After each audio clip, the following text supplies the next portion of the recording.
యేసు ప్రభు వారు వెళ్ళి ఆ రాయ దొంగిలించండి అన్నారు శిష్యులు. దేవునికి మహిమ కలుగును గాక. శిష్యులు ఎక్కడ పెట్టుకుని తీసుకెళ్ళినప్పుడు లాజరు సమాధిలో ఉన్నప్పుడు రాయిని దొంగిలించండి అని యేసు ప్రభు తన శిష్యులు చెప్పారు. అక్కడ మనుషులు దొంగిలించారు. కానీ ఇక్కడ మనం చూస్తే ఈ స్త్రీలు వెళ్ళారు అక్కడ సమాధి దగ్గరికి. సుఖంగా ధైర్యం తెచ్చుకుని అక్కడికి వెళ్ళారు. దేవునికి మహిమ కలుగును గాక. వెళ్ళిన తర్వాత రాయ దొంగిలించుకున్నారు. అక్కడ చాలా జాగ్రత్తగా అమూల్యమైన ఇక్కడ రాయబడి ఉన్నాయండి. యశ్వ్రభు అంటే సామాన్య విషయం కాదు. నేను ఎన్నో సంవత్సరాల తరబడి నాకు తెలుసు, నేను ఎంతమంది కూడా ఇది పాటించాలని దేవుని మాట. దేవుని స్తోత్రం కలుగును గాక. హల్లెలూయా. చదవమ్మా. లోపలికి వెళ్ళాను కానీ ప్రభువైన యేసు చూడండి, శిష్యులు పారిపోయారంట. అక్కడ యేసు ప్రభు వారు అప్పగించినటువంటి శిష్యులు ఏం చేశారంటే పారిపోయారు భయమెత్తి. కానీ స్త్రీలు ఏం చేశారంటే ఆ సమాధి దగ్గరికి ధైర్యంగా వెళ్ళట మనం ఏమన్నా అయిపోని తర్వాత సంగతి అసలు ప్రభువుని చూడాలి మనం. దేవునికి మహిమ కలుగును గాక. ఈ శిష్యులు ఆయనతో ఉన్నవారు ఎవరు లేరు, పారిపోయినాడు.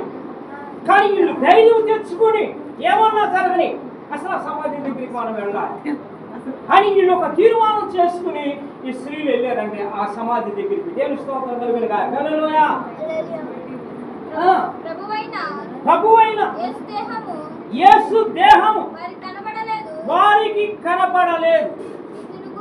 దేవుని స్తోత్రం కలుగును గాక.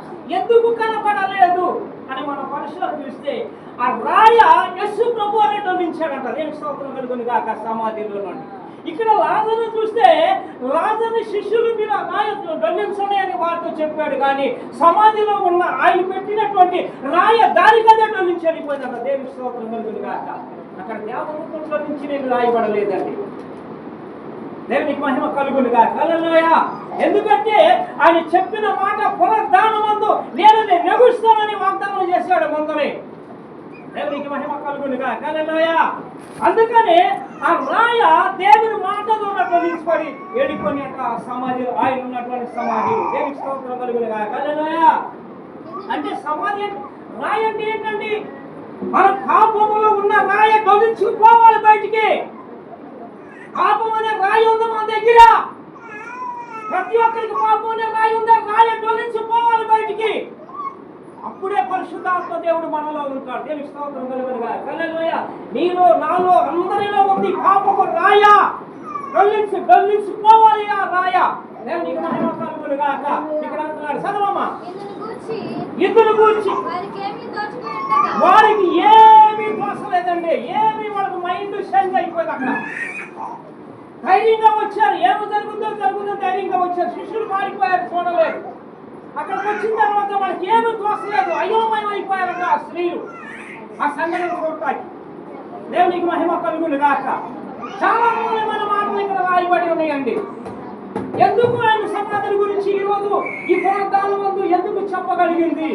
ఆయన పుట్టిన రోజు కంటే ఇది చాలా ఇరువైన రోజు అంట. దేవునికి స్తోత్రం కలుగును గాక. హల్లెలూయా. ఇక్కడ ప్రకాశమాన వస్త్రములు ధరించిన ఇద్దరు మనుషులు వారి యొక్క నిలబడి వారు ఎవరు భయపడ్డారు? ఈ స్త్రీలు భయపడ్డారు. అక్కడ ఇద్దరు మనుషులు ఆ సమాధి దగ్గర నిలబడినప్పుడు వాళ్ళు భయపడ్డారు. వారి దుఃఖ ముఖమై ఏం చేశారంటే ఈ ప్రభుని ఎవరు ఎత్తుకుపోయారు. వాళ్ళు చూస్తే వాళ్ళు నిలబడి ఉన్నారు. వాళ్ళ దుఃఖ ముఖములు అయ్యి వాళ్ళు నేలకి ఏం చేశారంటే వాళ్ళు సాగిలి పడ్డారు. కలుగుగా. హల్లెలూయా. నేనేం ఇచ్చేలేనండి. ఏమండి, నేనేం ఇచ్చేలేనండి. నేనేం పాండిత్యం కాదు, చదువుకుని మరి మీ దగ్గర బాగా బోధించేవాడు కాదు. నేను ప్రత్యేకంగా యేసు ప్రభువు నమ్ముకున్నా, నా జీవితాన్ని సమర్పణ చేసుకున్నాను. ఒక యవనస్తుడంట ఒక స్త్రీని ప్రేమించాడంట. చాలా జాగ్రత్తగా ఒక యవనస్తుడు స్త్రీని ప్రేమించాడు. వీళ్ళిద్దరు కొంతకాలం కలిసి ఉన్న తర్వాత ఆ స్త్రీ ఏం చేసింది? మరొకడు పట్టేసేటప్పుడు ఫోన్ చేశాడు. ముందు ఉంచుకున్నవాడు ఫోన్ చేశాడు. నీకు నాకు సంబంధం లేదు. ఏంటి ఇంతకాలం కలిసి ఉన్నాక నీకు నాకు సంబంధం లేదంటే పోలీస్ స్టేషన్ పెడతాను నేను అన్నాడు. మాట్లాడితే పోలీస్ స్టేషన్ పెడతాను. అప్పుడు దిక్కు దోశ కూడా తాగి చచ్చిపోయాడు. చూడండి ఎంత ప్రాణాన్ని తాగి తెచ్చుకున్నాడు తెలుసా. పాపం అంటే సామాన్యమైనది కాదండి. ఈ లోకంలో యవనస్తులు చాలా ఘోరమైన సాగు చచ్చిపోయాడండి. ఎందుకంటే చాలా ప్రమాదమైన విషయాలండి. పాపము రాయ డొల్లించబడాలి మనలో. ఈ పాపము రాయ డొల్లించకపోతే జీవితానికి మార్పు లేదు. 20 సంవత్సరాలు వచ్చినా ఉపయోగం లేదండి. దేవునికి మహిమ కలుగునుగా. ఇంకా ముందుకు వెళ్దాం. దేవుని స్తోత్రం కలుగునుగా. హల్లెలూయా. సజీవుడైన వారిని చూడండి. యేసు ప్రభు వారు చెప్పిన మాట నెరవేర్చుకున్నాడు. నేను తిరిగి 3వ దినాన నేను మళ్ళా తిరిగి లెగుస్తానని ముందే మాట ఇచ్చాడు ఆయన. దేవునికి మహిమ కలుగునుగా. ఎప్పుడు మాట ఇచ్చాడు? దేవునికి మహిమ కలుగునుగాక. పిలాతును ఫరో ఏం చేశాడంటే, పిలాతును ఫరో ఏకమయ్యి యేసు ప్రభువును చంపేయాలి, అసలు లేకుండా చేయాలి భూమి మీద అని ప్లాన్ వేశాడంట. దేవునికి మహిమ కలుగును. ప్లాన్ వేస్తే దేవుడు తలకిందులు చేసేసాడు ఆ ప్లాన్. దేవునికి మహిమ కలుగునుగా. హల్లెలూయా. అందుకే అక్కడ ఉన్నారు వాళ్ళు అంటున్నారు, సజీవులను మీరు ఎందుకు ఎదుగుతున్నారు? హల్లెలూయా. చాలా సత్యమైన మాటలు మనం నేర్చుకోవాలి ఇది. దేవునికి మహిమ కలుగునుగా. హల్లెలూయా. సర్వమా ఆయన ఇక్కడ లేడు, లేచిన వాడు ఆయన గలిలీలో ఉన్నప్పుడు మనిషి కుమారుడు పాపిష్ఠులైన మనుషుల చేతకి చేతులకు అప్పగించబడి శిలువ వేయబడి ఆయన 3వ దినమందు లేవవలసిన. హల్లెలూయా. ఆయన చచ్చిపోలేదండి. పాపిష్ఠ మన కొరకు ఆయన మరణాన్ని పొందవలసి వచ్చిందని వాక్యం చెబుతుందండి. దేవుని స్తోత్రం కలుగునుగాక. నామకర్త ప్రార్థన చేయొద్దండి. మనము నామకర్తమని ప్రార్థన చేయొద్దు. దేవునికి మహిమ కలుగునుగాక. హల్లెలూయా. అక్కడ నిలబడ్డారు 2 మనుషులు. వాళ్ళకి చెప్తున్నారు, ఈ స్త్రీలకు చెప్తున్నారు. ఈ స్త్రీలే చాలా ధైర్యంగా ఉన్నారంటే అక్కడ ఈ శిష్యులు పారిపోయారు భయమెత్తి. దేవునికి మహిమ కలుగు. ఏమవుతో ఉందని ధైర్యంగా నిల్చున్నారు. అప్పుడు ఈ మాట చెప్తున్నాడా, ఆయన చెప్పిన మాట నాకు ఏమంటే, నేను సిలువలో 3వ దినాన మళ్ళా నన్ను సిలువేస్తాను, పట్టుకుని తిరిగి 3వ దినాన మళ్ళా తిరిగి లేవిస్తానని మీరు జ్ఞాపకం పెట్టుకోండి అని ఆయన సవాల్ చేస్తున్నాడు. దేవుని స్తోత్రం కలుగునుగా. హల్లెలూయా. ఆయన సజీవులుగా ఉన్న దేవుడు అండి. సామాన్య విషయం కాదండి. యేసు ప్రభువారు. దేవునికి మహిమ కలుగునుగా. అని ఈ సంగతి వారితో నేను అప్పుడు ఆయన ఆయన మాటలు ఏం చేసుకున్నారంటే జ్ఞాపకం చేసుకున్నారంట. దేవుడి శిలువ మీద పలికిన మాటలు. దేవుని స్తోత్రం కలుగునుగా. హల్లెలూయా. మనం ఎన్ని పర్యాప్తాలు మోసుకోవాలో తెలుసా దేవుణ్ణి? ఒక సరిపోతుంది, లేక 1 సంవత్సరాలకి సరిపోతుంది. జీవితము మార్చబడాలి. మనలో ఉన్న పాపపు రాయ డొల్లించబడాలి. ఆ పాపపు రాయ డొల్లించకపోతే మనకు ఉపయోగం లేదు.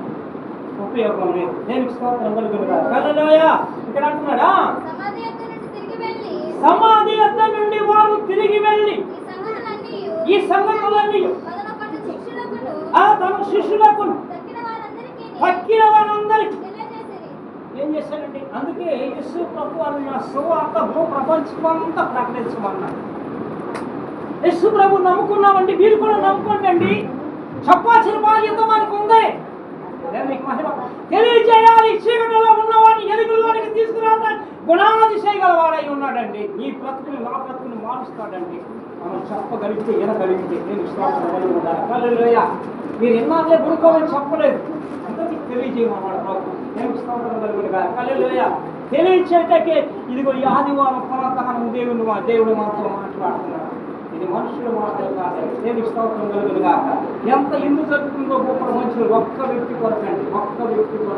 ఎంత ఆనందం, ఇంత సంతోషము, ఇంత సమృద్ధి భూమి మీద ఇచ్చాడు అంటే ఆయన పరలోకం నుండి దిగి వచ్చిన దేవాతి దేవుడు. దేవుని స్తోత్రం కలుగునుగా. హల్లెలూయా. ఈ సంగతులు అపోస్తలుతో చెప్పిన వారెవరనగా మగ్దలేనే మరియయు, యోహానుయు, యాకోబు తల్లి అయిన వారితో కూడా ఉన్న 2 స్త్రీలను వారి మాటలు వారి దృష్టికి ఎన్ని మాటలు సిలువని గురించిన సువార్త అంతా వెళ్తాను అంత చాలా చెప్పేవులేక బాబు అంటారు. చాలా మంది అంటారు. యేసు ప్రభు వారు ఆయన పలికిన మాటలకి దేవునికి మహిమ కలుగును గాక. ఎన్నో అద్భుతమైన మాటలు పలికారు. దేవునికి స్తోత్రం కలుగును గాక. దేవుడు పరలోకము నుండి ప్రపంచంలో పరిశుద్ధ పరలోకానికి తీసుకెళ్తాకి దేవుడు వచ్చాడు. అందరినీ పరలోక రాజ్యంలో తీసుకెళ్తారు. కానీ నమ్మము దేవునికి మహిమ కలుగునుగా. అందుకని ఆయన శుభవార్త మనుషులందరికీ కలగబోయే మహాశుభవార్తమని తెలియపరచబడి. సరే చూడమ్మా, వారు మీరు యేసు ప్రభు వారు తన శిష్యులు మతలేని మరియా ఇల్లు వాళ్ళు ప్రభువుని గురించి చెప్పారు కనుక వాళ్ళు నమ్మలేదు. అయితే పేతురు లేచి సమాధి ఎద్దకు పరిగెత్తుకుని పోయి వంగి చూడగా నానబట్టలు మాత్రం ఆయనకి కనపడాను, కానీ మనిషి మాత్రం అక్కడ లేదు. బట్టలు మాత్రమే కనపడి పేరుని. దేవునికి మహిమ కలుగునుగా. హల్లెలూయా. ఆయన లేడు, సమాధిలో నుండి లేచి వెళ్ళిపోయాడు. సమాధి దొల్లించబడింది. దేవుని స్తోత్రంగా మాట ద్వారా దొల్లించబడింది. ఆయన మాట దేవుని మాట ద్వారా దొల్లించబడింది. ఎంతమంది దొల్లించారు అక్కడ ఆ రాయిని దాని మీద ఆ గృహంలో. దేవునికి మహిమ కలుగు. ఇక్కడేమో మనుషుల చేత రాయిని తొలగించమని రాజుతో చెప్పాడు. అక్కడేమో సమాధిలో పెట్టి 3వ దినం ఎడుస్తానని చెప్పిన మాటలు ఆ రాయి దానికదే దొల్లించుకుని వెళ్ళిపోయిందంట. దేవుని స్తోత్రం కలుగునుగా. పేతురు అక్కడికి వెళ్ళాడండి. అతడు జరిగిన దాన్ని గూర్చి ఆశ్చర్యపడుచు ఇంటికి వెళ్ళాను. ఇదిగో ఆ దినమందు యెరూషలేమునకు ఆమెడ దూరములో ఉన్న ఎమ్మాయినటువంటి ఒక గ్రామంలోనికి వెళ్ళాను. ఈ జరిగిన సంగతులన్నీ ఒకరితో ఒకరు ఈ సంభాషణ చేస్తున్నారంట. వారు సంభాషించుచుండగా యేసు వారితో కూడా నడిచాడంట. వాళ్ళు సంభాషిస్తుంది. దేవి స్తోత్రం కలుగునుగా. హల్లెలూయా. అంటే యేసు ప్రభు వారిని వాళ్ళు గుర్తించలేదంట. ఎవరో మనిషి బాటసారి అని అనుకున్నారు. దేవునికి ఆయన మాటలు చెప్పుకుంటూ ఉన్నారు. అయితే ఆయన వారిని గుర్తుపట్టలేకుండా ఉన్నాడు. వారి కన్నులు మూయబడెను. అప్పుడు ఆయన ఒకరితో ఒకరు చెప్పుకొనుచున్న ఏమని మీరు చెప్పుకున్న మాటలు ఏమని అడగగా వారు దుఃఖముఖములై ఉండి వారిలో కయోప అనేవాడు యెరూషలేములో ఈ దినములో అక్కడ జరిగిన సంగతులు నీవొక్కడవే నీవు ఎరుగుదువా అని అడిగాను. అప్పుడు ఆయన ఏమని వారిని అడిగినప్పుడు వారు నజరేయుడైన యేసు గూర్చిన సంగతులే ఆయన ప్రజలందరి ఎదుట స్త్రీలలోను వాక్యములోను ఆ శక్తి గల ప్రవక్త ఉండేనని ప్రధాన యాజకులను అధికారులను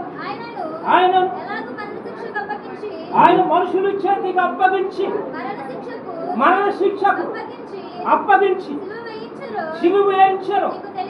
మీకు తెలియదా? హల్లెలూయా. నన్ను ఎంతమంది పట్టుకుని మరణానికి అప్పగించి సిలువ వేసి మేకులు కొట్టి మరి శరీరం అంతా సాలుగా దొంగపడి ముళ్ళ కిరీటం పెట్టారు, మీకు తెలియదా అని వారితో మాట్లాడుతాను ప్రభు. దేవునికి స్తోత్రం కలుగునుగా. హల్లెలూయా. ఆ గ్రామములో ఇశ్రాయేలు విమోచించబడేవాడు ఈయనని మీరు నిరీక్షించి ఉండెను.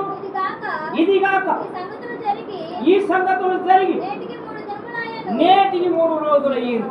నన్ను సమాధిలో పెట్టి. దేవుని స్తోత్రం కలుగునుగా. హల్లెలూయా. ఎంత చక్కని దేవుడు అండి.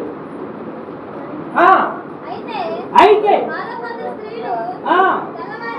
కొంతమంది స్త్రీలు తెల్లవారుగాని సమాధి ఎద్దకు వెళ్ళి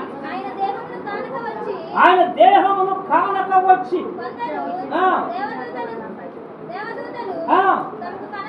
ఒక దేవదూతలు వారికి కనపడి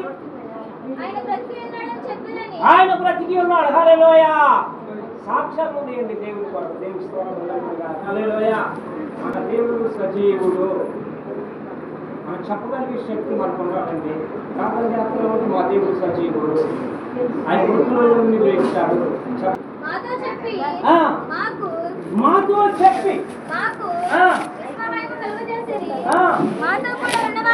మాతో ఉన్న వారిలో కొందరు సమాధి ఎద్దుకు వెళ్ళి ఆ స్త్రీలు చెప్పినట్టు కనుకొనిరి. కానీ ఆయనను చూడలేదని ఆయనతో చెప్పిరి. ఒక రాజ్యం ఉందంట, పరలోక రాజ్యం. 3వ దినాలు లేచి పరలోకానికి వెళ్ళిపోయారు. ఆయన శిష్యుడికి కనపడి తర్వాత పరలోకంలో ఉన్నాడు. నిన్ను నన్ను తీసుకెళ్తూ ఒక దినాన వస్తాడు. ఆయన సరిపోయి తిరిగి పునరుద్ధరణంగా లేచేది మనం నమ్మవలసిన వారు. అందుకని ఆయన మరణాన్ని మనం జ్ఞాపకం చేసుకోవాలి. నెలవారీగా ఎందుకు మరణాల్సిన మన రక్తం తాగుతున్నాము అంటే ఆయన మరణాన్ని మనం జ్ఞాపకం చేసుకోవాలి. ప్రతి నెల ప్రతి వారం చేసుకునేవాళ్ళు ప్రతి వారం ఆయన జ్ఞాపకం చేసుకోవాలి. ఆయన శరీరం కింద ఇదిగో మా కొరకు చనిపోయామని, ఆయన రక్తాన్ని తాగుతా మా కొరకు నీ రక్తాన్ని మా ప్రభుత్వం తాగుతున్నామని అనేక కార్యాలు కలబోసుకోవాలన్నమాట. అందుకే ఈ పునరుద్ధరణము ఈ సంవత్సరంలో ఆయన పుట్టిన రోజు కంటే ఈరోజు చాలా గొప్ప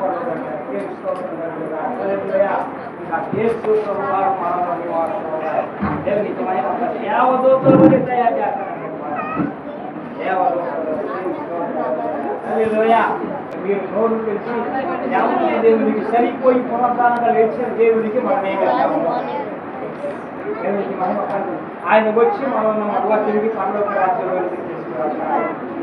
కనుక ఇప్పుడు త్యాగం ఏం చేయాలి? ప్రభువాన్ని చూడటానికి వాళ్ళు ఏం చేశారు? సుగంధ దగ్గర తీసుకెళ్ళి పోతే చచ్చిపోతే చాలా ఇరవై